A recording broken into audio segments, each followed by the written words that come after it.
Sean Patrick here. Just got out of the shower after a long hard day at work, and while I was in there I thought about making this video. I've been going over in my mind about where I was at in my life and all the dreams I'd been pursuing, and I realized something.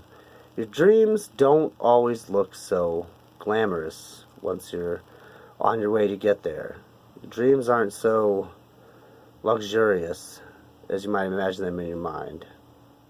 So let me give you a little bit of backstory.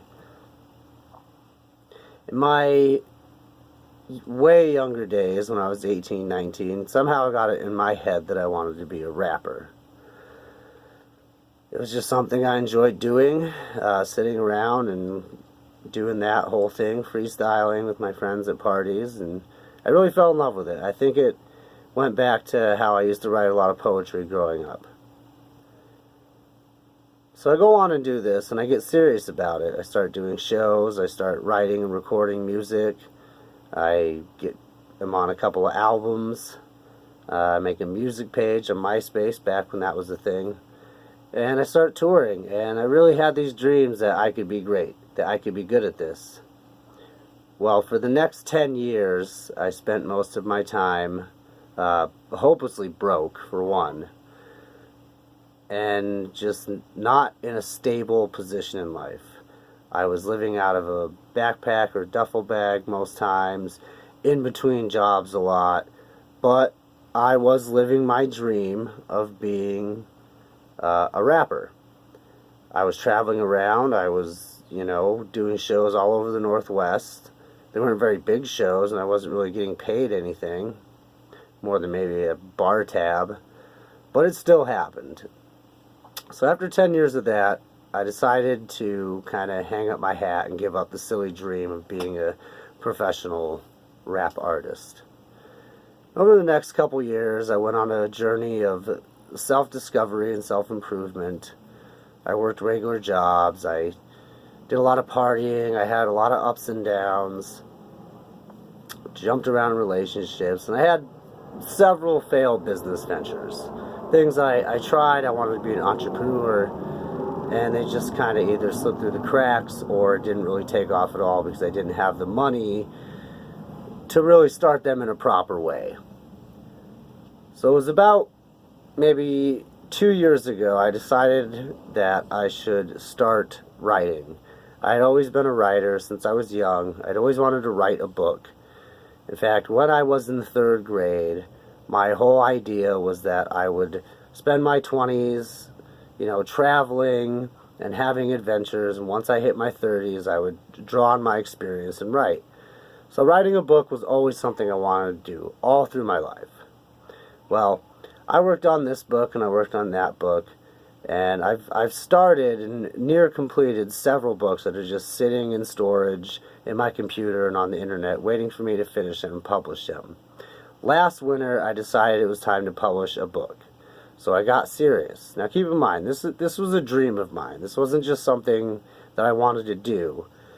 I still have that dream to one day be a best-selling author, or at least write something that makes an impact and helps people and makes a difference.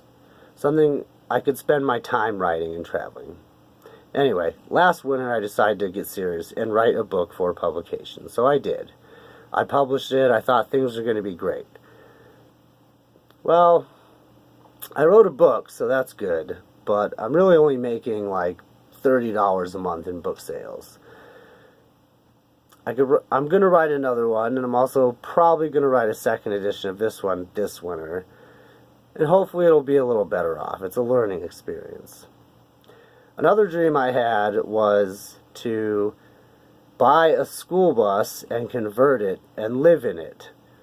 So I bought a school. I was doing construction at the time, and I saved up money,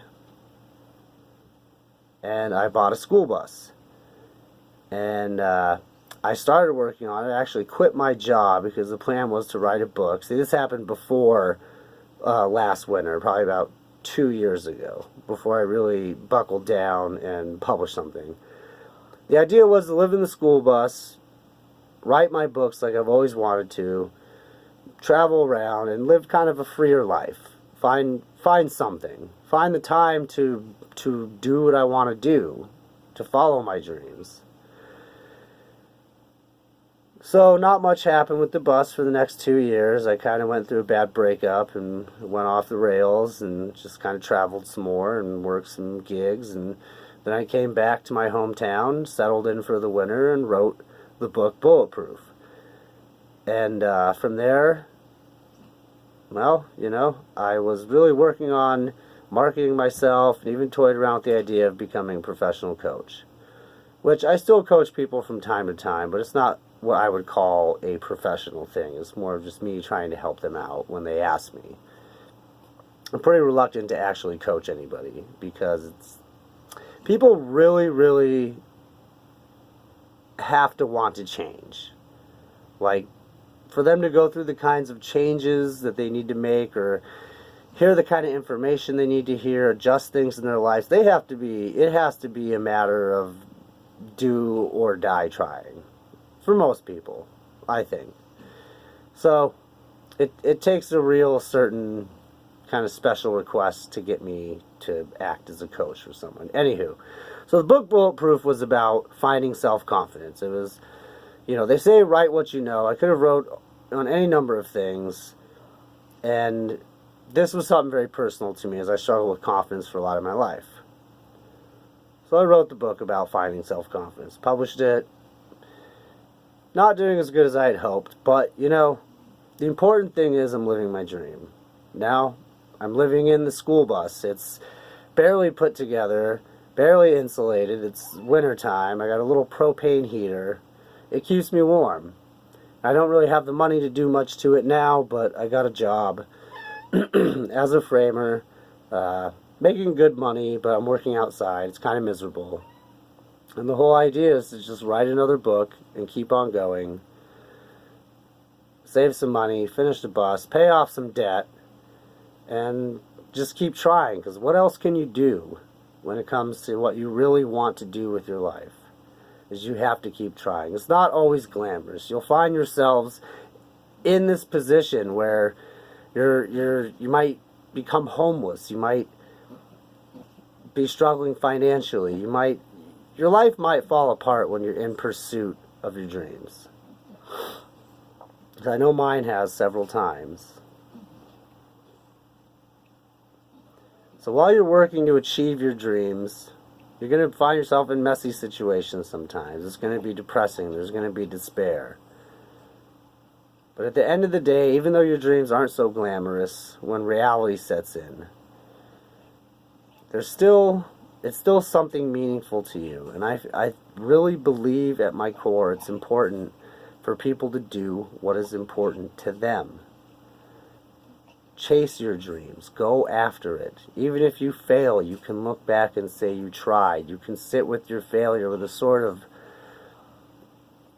proudness, a sense of pride. There's even a sense of accomplishment in failure because you tried. You did your best. But keep trying, keep failing, keep going. Might not always be in the ideal situation you want to be in. Your life may not always be as great as you want it to be. But if you keep trudging along, and you keep fighting the good fight, and you keep believing, and you keep pushing, you don't know where you might wind up.